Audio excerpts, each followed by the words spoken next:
सध्या या लोकसभा निवडणुकीमध्ये महाविकास आघाडीला मतदान करणं अत्यंत महत्त्वाचं आहे।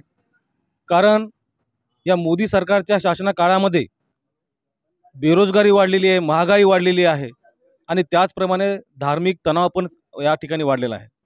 संविधानिक मूल्यांना या ठिकाणी या सर्वांनी पायदळी तुडवलेला आहे।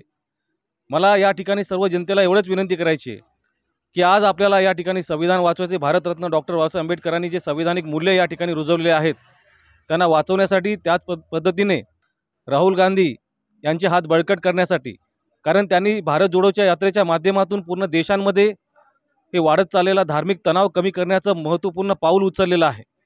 आणि त्यांनी या शेतकऱ्यांची जीएसटी कमी करणे आणि महिलांना सशक्त करण्यासाठी, त्यांना आर्थिक दुर्बल महिलांसाठी 1 लाख रुपयाची पॅकेज त्यांनी या ठिकाणी देण्यात आले त्यांच्या जाहीरनाम्यामध्ये आहे।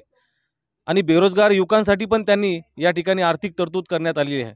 माझ्या बांधवांनो, आमची एवढीच विनंती आहे या ठिकाणी की हिंगोली लोकसभा असेल किंवा महाराष्ट्रामधल्या सर्व लोकसभा निवडणुकीमध्ये महाविकास आघाडीच्या उमेदवारांना आपण निवडून द्या आणि लोकशाही वाचवण्यासाठी आपण सर्वांनी पुढे या, आमची या ठिकाणी विनंती आहे तुम्हा सगळ्यांना।